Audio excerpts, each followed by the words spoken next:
What's up, family? It's your boy Danny, fresh in the flesh, back on YouTube's most criminally underrated channel.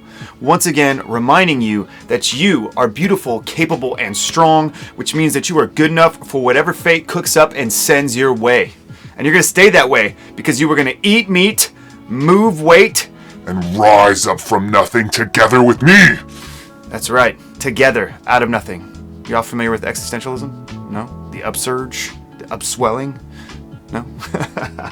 Alright, if this is your first time here and you want to learn how to make sense of experience and how to Pareto optimize your whole friggin' life, well, stick around and find out.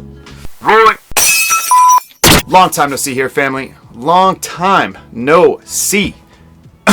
If you are new here and you don't want to sit through the minute-long update that I'm about to give to my legions of adoring fans, use that little scrubber at the bottom there, skip ahead to the next section. Anyway, for those of you that aren't new here and that you want to know, here's a picture, or maybe some pictures of baby Charlie. He's doing good. He's doing good. He's like 3 months now or so. Mom's adjusted very well to the, holy smokes, that light is bright, to the 2 under 2 sitch that we got going on now. The almost 2-year-old is obsessed with Toy Story, so I've been able to just kind of throw him in front of the TV.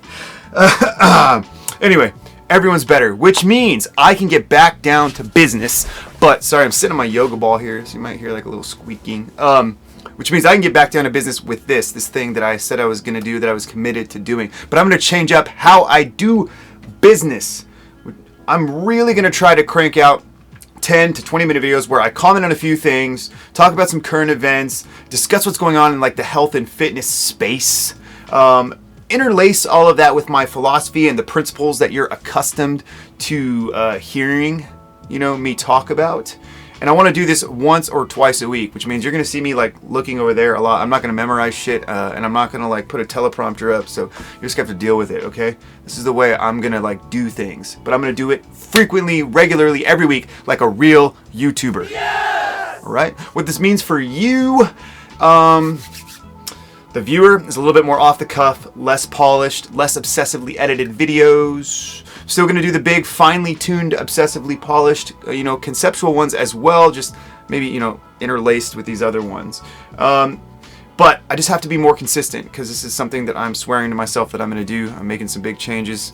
And it takes me like 1 to 2 hours to make 1 minute of a video like that because I suck. I'm not any good. And so I'm accepting that, and I'm going to be a little suckier going forwards. Anyway, I've saved up quite a bit of stuff to comment on during this 3.5 month break that I've had, or however long it's been, and a lot's been going on, a lot's been happening in the nutrition and physical fitness space and on the internet, and I've been keeping notes. But I would still absolutely just love it if you guys sent me in some stuff or anything that you see going forward that you're interested in hearing me address or maybe speak to a little bit. I hate saying that. Whatever. That would be fabulous. So, without further ado, here we go. First up on your weekly update is your reminder to give blood. It is a very important bit of philanthropy that the Red Cross makes incredibly easy to do. Their app is fantastic. The people that work there are fantastic. They really just want your blood. Also, they gave me a free hat last time. It was kind of cool. I had it somewhere to show to you guys, but I don't know what happened to it. There's a lot of benefits as well to you, so it's not just philanthropy. God, I keep wanting to say philanthropy. Primarily, immediately after donating, you only have to drink half as many beers as you would normally have to drink to get drunk. So that's a plus. Secondarily, and this is taking it way back to my video on iron and iron status that I did a long time ago, you can reduce the amount of excess iron in your system, which turns your philanthropic phlebotomy into therapeutic phlebotomy. So that's a win-win situation. That's a win for the donor, you, and a win for the recipient of the donation, that person that's dying that really needs your blood. If you watch that video about iron that I mentioned, maybe I'll just flip this video. You know, if you watch that video about iron that I mentioned, you'll understand why you might want to reduce the amount of iron in your system. I took a few years off of donating, and when I went back in this first time last year, it was like my hemoglobin was at like 17. You know, I think if you're like over 19, you can't even donate. I have donated 2 more times since then, and on that second time, which was the last time I donated, it was down only to 16, and I'm shooting for the 13 range, you know, to where they tell me, hey, you're gonna have to take a longer break between donations. So as you can see, it's gonna take a lot of donations to get to where I need to be. But, you know, as always, you talk to your doctor, you figure out what your serum ferritin levels are and what you need to do about it, blah, blah, blah. Take charge of your own health, okay? Take charge of your own health. Number 2, some troubling trends in U.S. life expectancy. The very last video I made, this previous video that I made, was about life expectancy, and it's actually one of my favorite videos that I've made, and the news is not so great on that front, at least not for the US, or the residents of the US. For the first time in 4 years, the WHO, the World Health Organization, has published new data about life expectancy. There's new data for 2019, is for the year that they updated this data. And there are updated data for 2010 and 2015.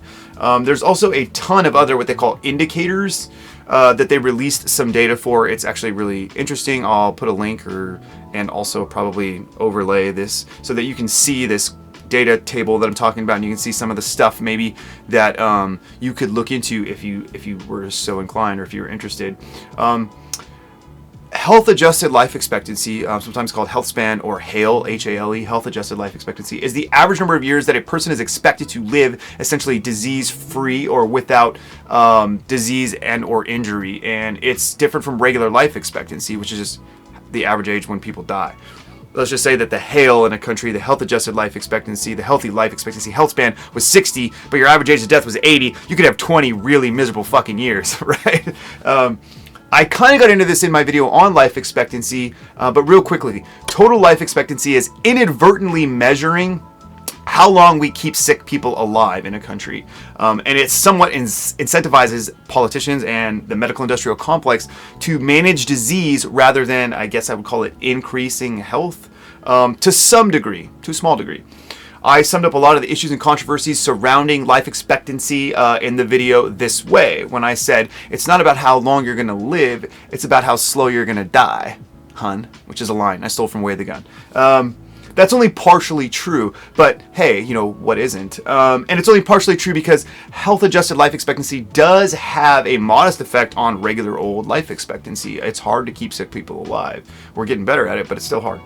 What does the latest data then say about how much longer we're living? Well, if we as the United States, it does not say anything about how much longer we're living. In fact, the US is the only developed country in the world that has experienced a decrease in healthy life expectancy since, or health-adjusted life expectancy since 2010, and I think regular life expectancy as well for both genders or both sexes. I'm not 100% positive that we're the only developed country that this is true of. My fact-checking was a little weak. I kind of scrolled super fast through this because, again, I'm not going to put as much work into these guys, but so check me, you know, if you can. I am not an expert at exporting to Excel, which would have been the fastest way to actually just see if this was true or not. But I scrolled through, I looked, I'm pretty sure it is true, and other people have reported on it. Anyway, correct me if I'm wrong. Third, so how many of you who know who Carnivore Aurelius is? He's the biggest in the meat positive circles that we all run in. I think he's done what they call a pivot in the biz. In between repeatedly telling people to expose their genitals to direct sunlight and to ensure optimum health, he's now started extolling the virtues or the health-promoting virtues of orange juice or fructose and talking about how bad fasting is for you. It's a pretty big reversal from his previous positions. I'd say it actually places him closer to me now, which is good because I'm right. Just kidding. Some people in our circles have remarked, however, that he sounds like he's been reading a lot of Ray Peat. From the bit of reading I've done about Pete since then, it appears that way to me as well. Take this for what it's worth, but yeah, I didn't even know who Ray Peat was until someone suggested that Carnivore Aurelius was possibly cribbing notes from him. I had literally never heard of the guy, so shame on me. I don't know everything, actually. Nevertheless, this pivot is definitely a positive development for our team, if you will, in the reduction of dogmatism department. So I'm grateful for that. Okay, next up, fourth, Dr. Michael Eads. Where was I? Oh, so fourth, yeah. Dr. Michael Eads has also pivoted, another pivot. Dun, dun, dun. And this one is much bigger and much more important than Carnivore Aurelius's pivot. Unfortunately, Aurelius is kind of an anonymous nobody. He just does have a massive internet following, however. And they're kind of reeling still, all of them, from his pivot. So if you go to his Twitter account, it's fun to watch him engage the audience now. Anyway, Dr. Michael Eads of Protein Power fame has been converted essentially by Peter at Hyperlipid, who is a hyper-technical author that I don't enjoy reading, but feel free if you're interested in mechanisms to go peruse his blog. He's been converted to a, quote, new hypothesis of obesity. It does appear that we've gone in search of a new devil and that we've found him. Devil's name is linoleic acid, of course. If you're active on Twitter, you've no doubt experienced the sea change or the tides changing with regard to this. A lot of formerly the carbs are the problem people are moving over to the linoleic acid as the problem people. I'm eventually going to have a really awesome and very smart dude who I appreciate on the channel to talk about this proposed mechanism in greater detail. The fire in the bottle guy, he agreed on Twitter to come on. I'm sure he will. He's made plenty of appearances. So we're going to ignore that stuff for today. We'll have him talk about it. This pivot is also a positive, just like Carnivore Aurelius, because despite Dr. Eads' protestations to the contrary, what this really means is that we're finally going to stop, or we're going to start to stop, talking about carbs like they are the devil, which is great news, because I promise you that you need lots of glucose to lift heavy at your best. I promise you that you should be lifting heavy, ergo, you should be eating lots of rice. It's jet fuel. As always, talk to your doctor, take charge of your own freaking health. Anyway, I really just want to use all of this as a segue to talk about something I found in Dr. Eads' weekly newsletter, which I'm going to relay now to you in my little vlog thing I'm doing. By the way, the newsletter is pretty awesome, so go sign up for it. Okay? Go to his website, Protein Power, or whatever. Go sign up for it. So that brings us to the fifth thing, which is this. This is Dr. Michael R. Eads' take on saturated fat. Basically, Dr. Eads got butthurt because some turd flaming in the comment section of his blog basically said, "Listen, bro, you've been debunked. You're full of shit. Check out Wikipedia Talk Fat page. And, saturated fat causes heart disease. You're a fucking quack. Fuck off." Anyway, Dr. Eads, and he linked this this paper, this meta-analysis about saturated fat. Dr. Eads retorts, however, okay, and I'm gonna read this. This guy is a moron, and if he spent more time in the literature and less time trying to get, quote, low carb quacks banned from Wikipedia, end quote, he might not be so ignorant. He might have discovered that the American College of Cardiology,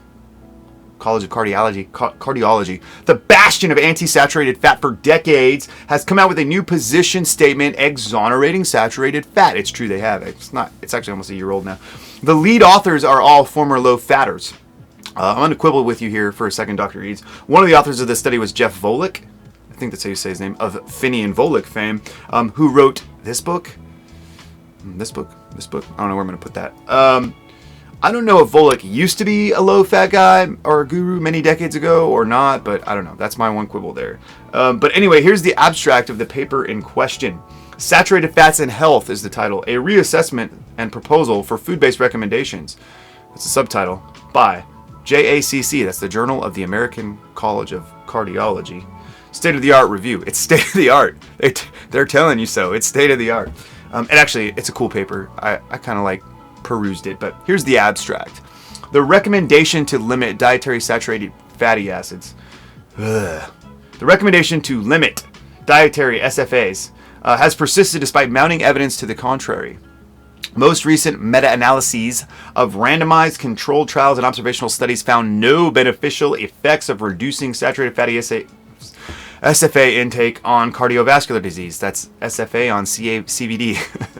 And total mortality, and instead found protective effects against stroke. Really protective effects against stroke in some studies. Although SFAs increase low-density lipoproteins, LDLs, cholesterol, or LDL cholesterol, in most individuals, this is not due to increasing levels of small, dense LDL particles, but rather large, fluffy LDL particles, which are much less strongly related to CVD risk. It is also apparent that the health effects of foods this is the important part, cannot be predicted by their content in any nutrient group without considering the overall macronutrient distribution. That's really important. Whole fat dairy, additionally, this is probably the most important part actually, I lied. Whole fat dairy, unprocessed meat, and dark chocolate are saturated fatty acid rich foods with a complex matrix that are not associated with increased risk of CVD. The totality of available evidence does not support further limiting the intake of such foods. Booyah. The most important thing here is a reference to the whole foods. This is good. People don't take in, saturated fatty acids in isolation. Coconut oil is, I don't know, whatever. I don't want to do the battle either of the dueling meta-analyses. So I've already explained why I don't want to do this in mini videos. That's why I don't like Mike the Vegan. He just throws study abstracts at you, and we can throw study abstracts back and forth. It needs to be much more heavily contextualized, and there needs to be a theory. You got to have a theory of some degree. I happen to call myself a nutritional post-Keynesian. I'll probably go into more detail about what that means in other videos. I will say, however, to all the sat fat is evil peeps out there, that there wouldn't even be a fucking controversy of this magnitude if there wasn't actually controversial, or if it wasn't actually controversial. Let me say this again.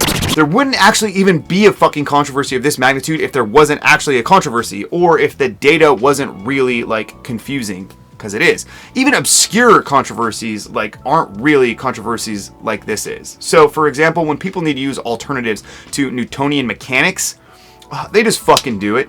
You don't hear about it, right? Nobody worries about the very specific places that physicists or engineers might employ or apply Lagrangian or Hamiltonian mechanics. You don't even hear about it.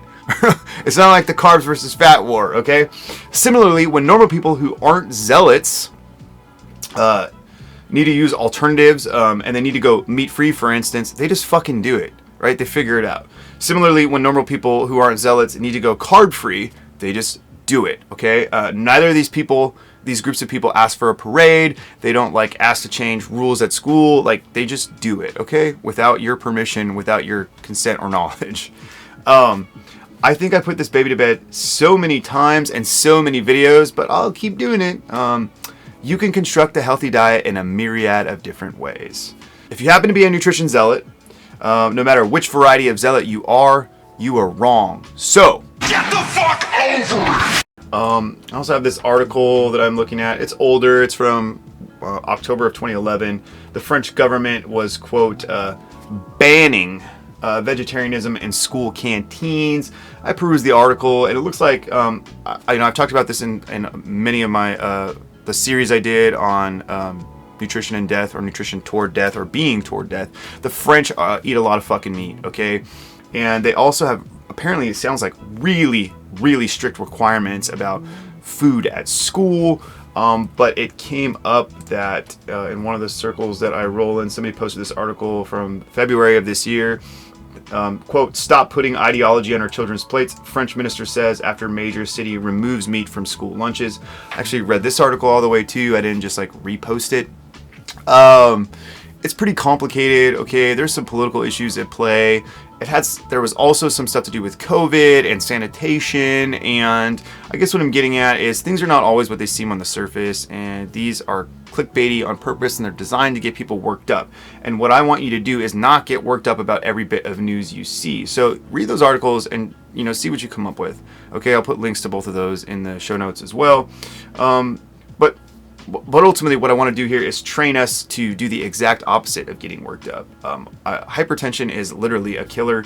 In my opinion, it's the single greatest risk factor for heart disease, depending on how you break risk factors down. So chill out. Chill, Winston, okay? So read these, but without getting worked up, and see that maybe there's a time and a place to remove meat from children's lunches, or I don't know, if you were just going for a hike. I don't know. There's context and nuance to a lot of things, okay? So 2 more things. This is freaking awesome.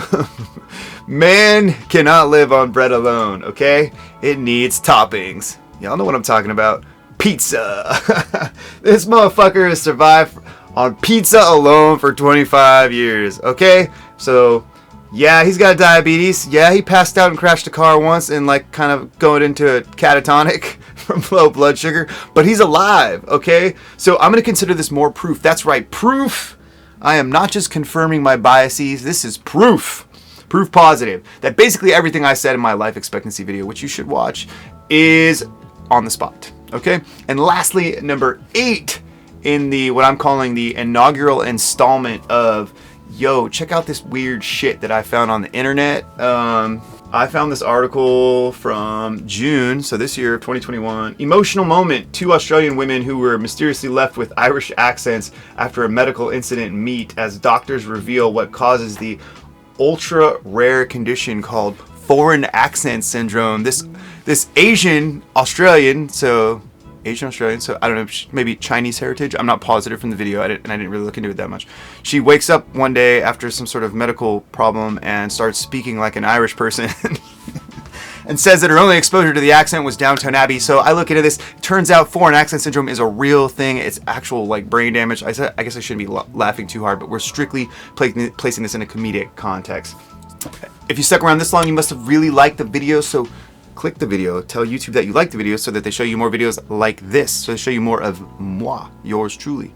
That's it. That's all I got for you. Let me know how the new format is working out for you. It's your boy Danny reminding you again that you are beautiful, capable, and strong. Carry that with you this week as you go to work. Please let me know in the comments what you think. This is what we're going to do every week from here on out. Send me your shit. Peace.